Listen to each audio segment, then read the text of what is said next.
नमस्कार साथियों, Mahesh Taneja Indian and world history YouTube channel पर एक बार फिर आपका स्वागत है। अमेरिका के स्वतंत्रता संग्राम के बारे में हमारी बातचीत स्टार्ट हो चुकी थी।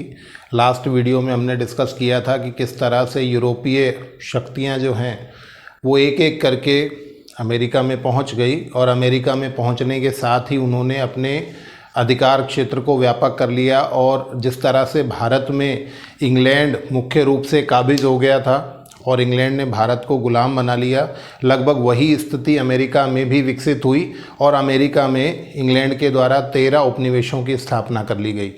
इन 13 उपनिवेशों ने बहुत संघर्ष किया और उनके जो आर्थिक शोषण किया गया उसके खिलाफ आवाज़ उठाई और किस तरह से स्वतंत्रता प्राप्त की, उस सारे डिस्कशन को आगे बढ़ाते हुए हम बातचीत जारी रखते हैं और फिर पढ़ते हैं आगे की कहानी अमेरिका का स्वतंत्रता संग्राम।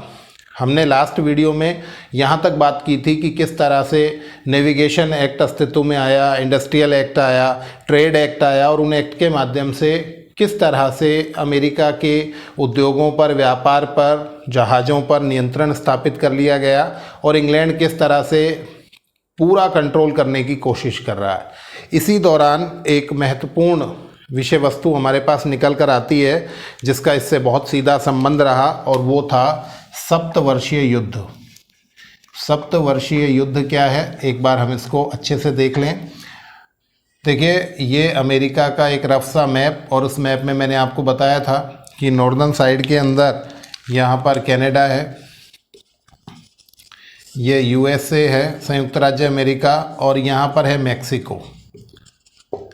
अब देखिए, यूरोप की दो शक्तियों के मध्य सप्तवर्षीय युद्ध शुरू हुआ और ये युद्ध की शुरुआत हुई 1756 में।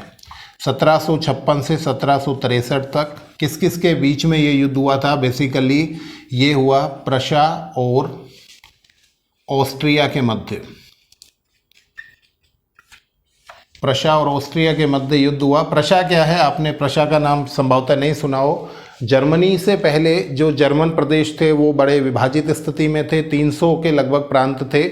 उन प्रांतों में सबसे बड़ा जो था वो जर्मन प्रदेश वो था प्रशा, जिसके नेतृत्व में जर्मनी का एकीकरण हुआ और ऑस्ट्रिया एक स्वतंत्र राष्ट्र के रूप में था। तो यहाँ पर प्रशा और ऑस्ट्रिया के बीच में एक युद्ध हुआ और उस युद्ध का कारण था एक क्षेत्र जिसे साइलेशिया कहा जाता है। ये साइलेशिया एग्जैक्टली कहाँ है? आज की तारीख में ये दक्षिणी पोलैंड में है। इस क्षेत्र पर अधिकार को लेकर इन दो देशों के बीच में युद्ध हुआ। ठीक है, अब प्रश्न ये कि इन दोनों के बीच में युद्ध हुआ तो हम उस बात का जिक्र कहाँ से कर रहे हैं जहाँ पर हम अमेरिका के स्वतंत्रता संग्राम तक इसको कनेक्ट करेंगे। इसमें प्रशा को सपोर्ट करने के लिए आया इंग्लैंड, ध्यान रखना है आपको, किसने सपोर्ट किया? इंग्लैंड ने। और ऑस्ट्रिया को सपोर्ट करने आए दो देश, रशिया और फ्रांस। यहीं पर एक बात मैं आपको बिल्कुल स्पष्ट कर दूं कि इंग्लैंड और फ्रांस अपने आप में ऐसे देश रहे हैं जो एक दूसरे के कट्टर शत्रु रहे हैं। और यूरोप की सबसे बड़ी थल सेना, सबसे अच्छी थल सेना किसकी थी? तो फ्रांस की थी। और सबसे बढ़िया जल सेना किसकी थी? तो इंग्लैंड की थी। तो और इनके बीच में बहुत लंबे लंबे युद्ध हुए और मोस्टली होता क्या था कि इंग्लैंड जीतता था। कारण ये था कि इंग्लैंड के पास नेवल पावर थी। नेवल पावर का मतलब नौसेना शक्ति थी और उसकी वजह से वह ज़्यादा जीतता था। तो अब ये युद्ध हुआ। अब इस युद्ध का प्रभाव कहाँ कहाँ तक पड़ेगा? एक तरफ इंग्लैंड है, एक तरफ फ्रांस है। आपको बताएं, इंटरेस्टिंग बात ये कि इस युद्ध का प्रभाव भारत में भी देखने को मिलेगा आपको।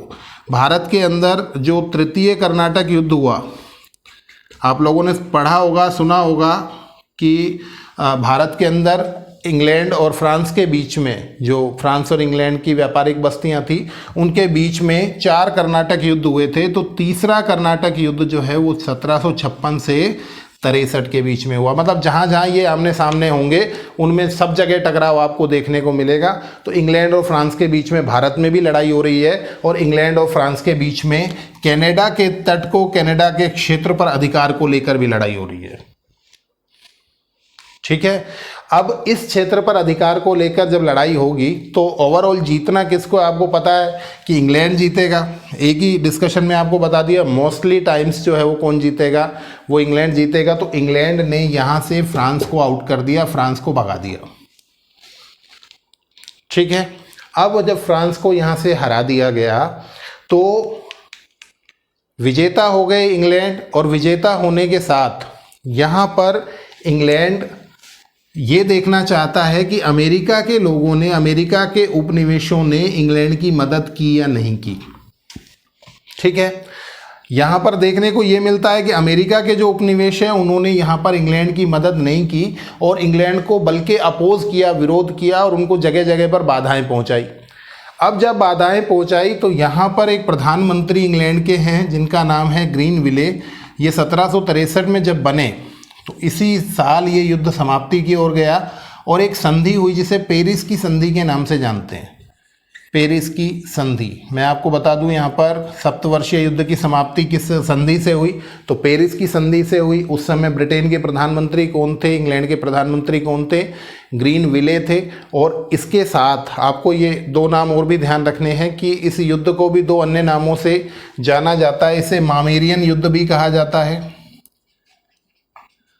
सप्तवर्षीय युद्ध को मामेरियन युद्ध के नाम से भी जाना जाता है और थर्ड सिलेसियन युद्ध के नाम से भी जाना जाता है।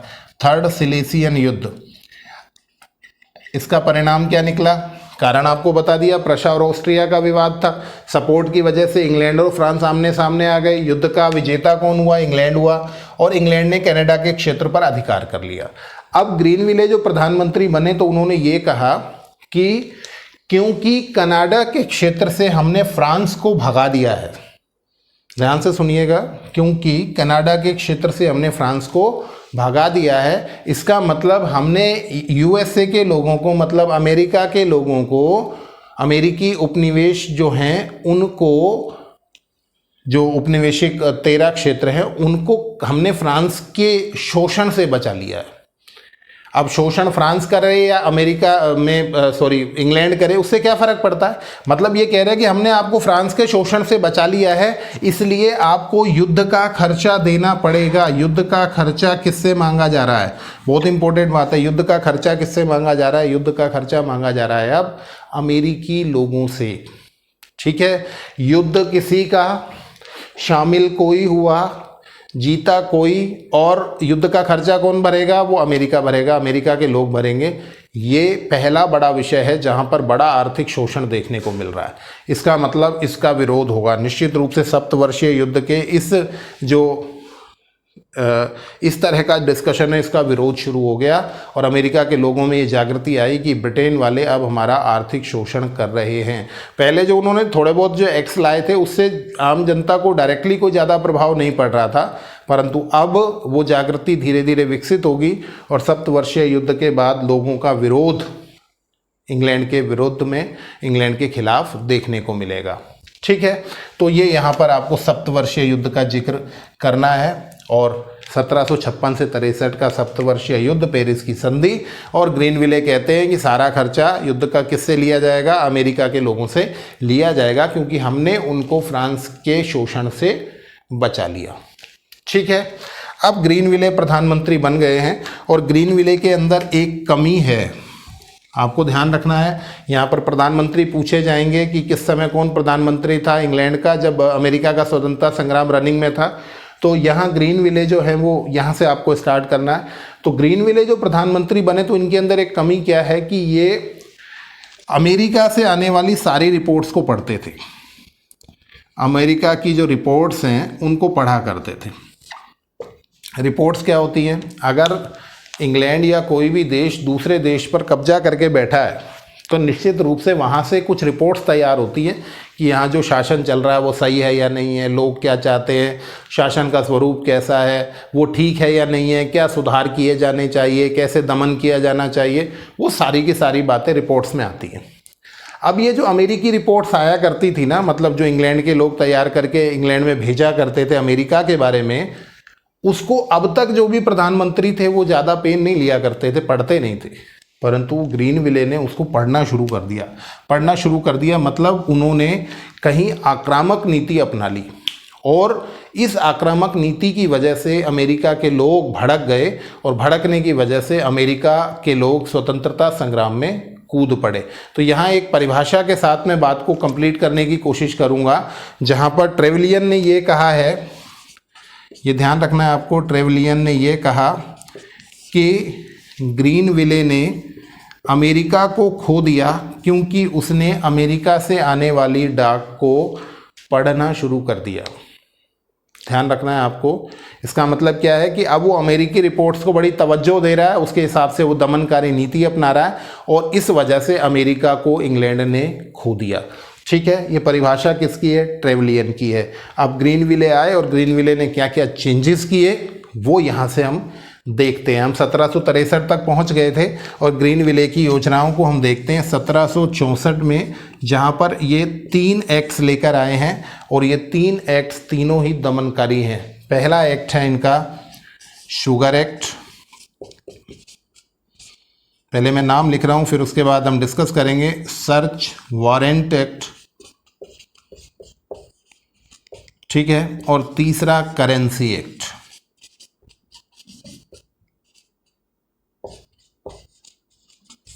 तीनों को डिस्कस कर लेते हैं। तीनों ही 1764 से संबंधित हैं। देखिए पहला क्या है? Sugar act. शुगर एक्ट क्या है? अमेरिका के लोग वेस्ट इंडीज़, हॉलैंड और फ्रांस, इन तीनों से चीनी खरीदते थे, शुगर खरीदते थे। ठीक है, आपको ध्यान रखना है कहाँ से? वेस्ट इंडीज़ से, हॉलैंड से और फ्रांस, इन तीनों से शुगर खरीदते थे, चीनी खरीदते थे। अब 1764 के एक्ट के द्वारा ये कहा जा रहा है, ग्रीनविले ये कह रहे हैं कि भैया आपको इन दोनों से नहीं खरीदना है, आपको केवल कहाँ से खरीदना है? वेस्ट इंडीज़ से खरीदना है। और वेस्ट इंडीज़ से जब खरीदेंगे तो वहाँ से बहुत सारा आयात शुल्क लगा रखा है। इसका मतलब क्या होगा कि ये शुगर जो है ये लोगों को कैसे पड़ने वाली है? ये बहुत महंगी पड़ने वाली है और इसका विरोध शुरू होगा। निश्चित रूप से विरोध होगा क्योंकि लोगों की जेब पर सीधा असर पड़ने वाला है। तो पहला दमनकारी एक्ट जो है, कानून जो है, वो यहाँ जारी कर रहे हैं कौन? ग्रीनविले। मैंने आपको बताया था कि वो जिस तरह से वो ज़्यादा इंटरेस्ट ले रहे हैं अमेरिका के मैटर पर, तो उनको क्या करना पड़ेगा? वो उसके वजह से ज़्यादा दमनकारी नीतियां अपनाएंगे और उन दमनकारी नीतियों की शुरुआत हो चुकी है शुगर एक्ट के माध्यम से, चीनी अधिनियम के माध्यम से। ठीक है, तो अब ये कह रहे हैं कि केवल आप वेस्ट इंडीज़ से खरीद सकते हो क्योंकि हॉलैंड और फ्रांस जो हैं ये तो इंग्लैंड के दुश्मन हैं, तो यहाँ से आप नहीं खरीद सकते। ठीक। Second, search warrant act. अब देखिए आपने नौ संचालन कानून लगा दिया, व्यापार के कठोर नियम बना दिए, तो अमेरिका में जो तटीय क्षेत्र है वहाँ पर तस्करी की संभावनाएं थी। तस्करी का मतलब ये है कि आप ऐसे नियम बनाएंगे कि आप चीनी कहीं और से खरीद ही नहीं सकते, तो लोग क्या करते थे? चोरी छुपे और क्षेत्रों से चीनी मंगा लेते थे, अन्य देशों से चीनी मंगा लेते थे और चीज़ें मंगा लेते थे, तो तस्करी की संभावना बनी रहती थी। ऐसी तस्करी के संभावना में इन्होंने, ग्रीनविले ने नियम बनाया सर्च वारंट एक्ट, जिसके द्वारा ये कहा गया कि अमेरिका के किसी भी मकान की किसी भी वक्त तलाशी ली जा सकती है। ठीक है, किसी भी वक्त सर्च वारंट किया जा सकता है, सर्च किया जा सकता है। खोज अधिनियम मतलब सर्च किया जा सकता है लोगों को, तस्करी की जांच की जा सकती है। किसी के घर में अगर 10 किलो चीनी भी मिल जाएगी तो उस पर क्या है, उसको वारंट पकड़ा दिया जाएगा, उसको गिरफ्तार कर लिया जाएगा, उस पर जुर्माना लगा दिया जाएगा। तो इस तरह से ये एक और ऐसा कानून बना दिया गया जिसके द्वारा लोगों को नियंत्रित करने का, अमेरिका के लोगों को नियंत्रित करने का प्रयास किया गया। और तीसरा जो अधिनियम हमारे सामने है वो है करेंसी एक्ट, जिसको मुद्रा अधिनियम के नाम से भी हम जानते हैं। इस मुद्रा अधिनियम के द्वारा ये कहा गया कि अब अमेरिकन जो उपनिवेश हैं, अमेरिकन जो लोग हैं, वो अपनी कागजी मुद्रा नहीं चला सकते। इसका मतलब क्या है कि अब किसकी मुद्रा चलेगी? अब इंग्लैंड की मुद्रा चलेगी। और इंग्लैंड की मुद्रा चलने का केवल इतना मतलब नहीं है कि केवल उनकी मुद्रा चलेगी। ये बात अगर हम एक बहुत साधारण शब्दों में इस्तेमाल करें तो वो ये कि अब इनका सिक्का चलेगा, अर्थात इंग्लैंड पूरी तरह से काबिज हो गया है और पूरी तरह से इन्होंने कंट्रोल कर लिया है अमेरिका के लोगों को। ठीक है, तो ये 3 अधिनियम 1764 में निकल कर आए। आपको ध्यान रखना, sugar act, search warrant act और करेंसी एक्ट। और याद करने का एक छोटा सा फॉर्मूला भी ध्यान रखना है आपको कि अगर चीनी के अंदर सिक्का खो जाए तो उसे आप ढूंढ लो। चीनी के अंदर करेंसी खो जाए, सिक्का खो जाए, तो आप उसको क्या कर लो, सर्च कर लो। तो ये तीनों आपको एक साथ याद रखने हैं 1764 में। ठीक है, कहानी यहाँ रुकी नहीं है, चलते हैं 1765 में। 1765 और भी ज़्यादा खतरनाक वर्ष, और इस खतरनाक वर्ष में कुछ नई चीज़ें आपको देखने को मिलेंगी। और वो क्या, सबसे पहले बात करेंगे क्वार्टरिंग एक्ट की। क्वार्टरिंग एक्ट क्या है, ये 1765, वही ग्रीनविले का प्रायोजित कार्यक्रम जारी है। क्वार्टरिंग एक्ट में क्या कहा गया कि यदि इंग्लैंड के सैनिक या सैन्य अधिकारी कहीं से भी गुजरते हैं, किसी भी गांव से, किसी भी शहर से, तो अमेरिकन लोगों को, उनको मतलब इंग्लैंड के सैनिकों को रेजिडेंस और फूड प्रोवाइड करना पड़ेगा।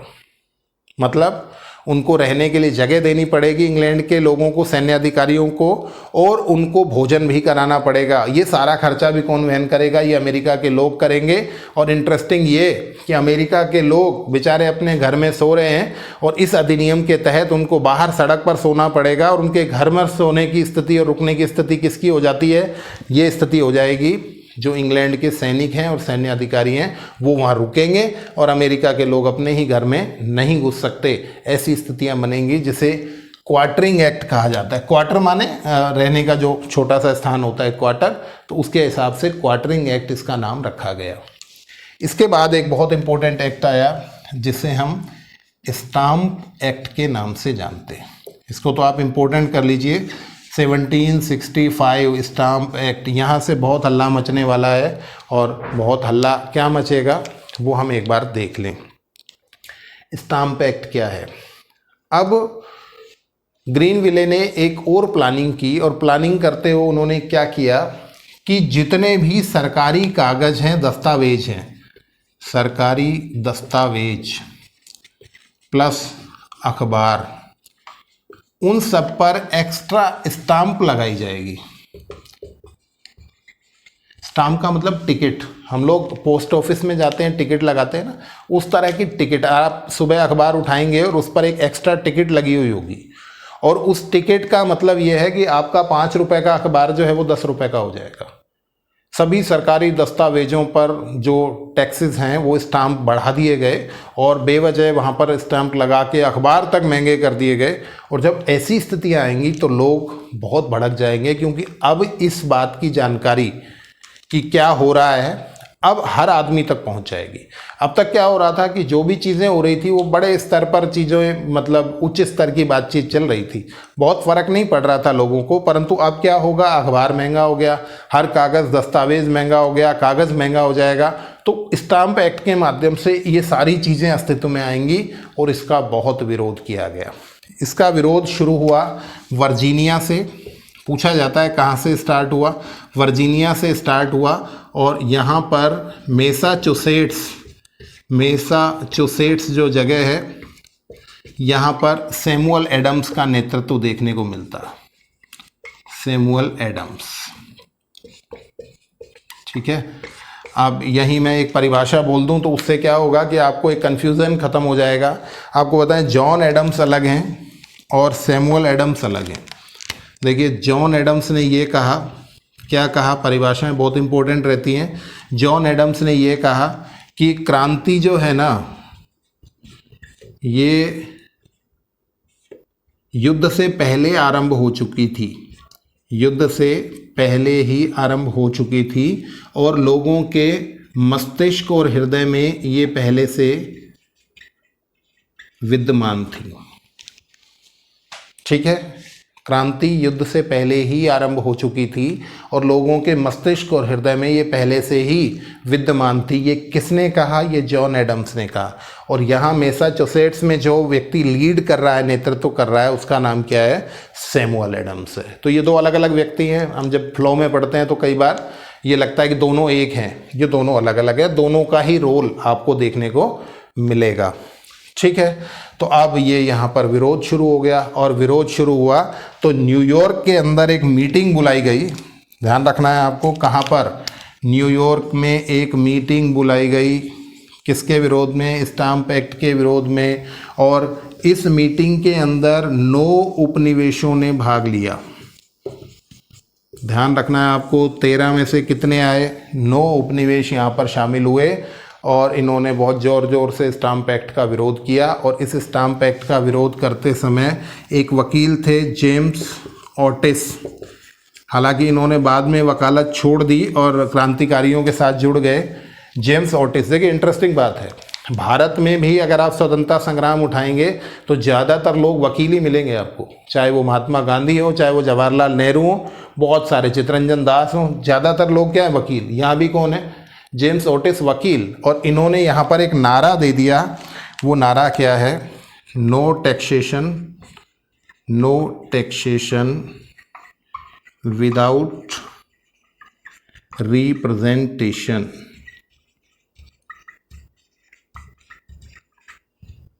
नो टैक्सेशन विदाउट रिप्रेजेंटेशन का मतलब क्या है कि बिना प्रतिनिधित्व के किसी तरह का कर हम आपको नहीं देंगे। प्रतिनिधित्व का मतलब क्या है कि जो भी संस्थाएं इस समय कानून बनाने की हैं उसके अंदर अमेरिका के लोगों को स्थान दिया जाना चाहिए। ऐसी मांग भारत में भी हमेशा से रही। 1909, 1935 के अधिनियम में लगातार यही बात रही कि हमको जो भी शासन व्यवस्था चल रही है उसमें भारत के लोगों को भी स्थान मिलना चाहिए। तो यहाँ पर भी उसी तरह की डिमांड है, नो टैक्सेशन विदाउट रिप्रेजेंटेशन।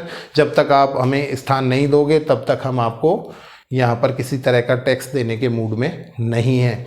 और यहाँ जेम्स ऑटिस की एक परिभाषा का जिक्र और भी कर लूँ। इन्होंने ये कहा था कि इतिहास में राजाओं ने दमन किया है, इतिहास में राजाओं ने लोगों का दमन किया है, परंतु दमन करना ये उनका अधिकार तो नहीं बन जाता, अधिकार तो नहीं बन जाता। ध्यान रखना है आपको। ये किसने कहा? ये जेम्स ऑटिस ने कहा। ठीक है, नारा दिया अमेरिकी स्वतंत्रता संग्राम का नारा, नो टैक्सेशन विदाउट रिप्रेजेंटेशन। किसने दिया? जेम्स ऑटिस ने दिया। और उन्होंने ही कहा था कि इतिहास में राजाओं ने बहुत दमन किया है, परंतु दमन करना ये उनका अधिकार तो नहीं हो जाता।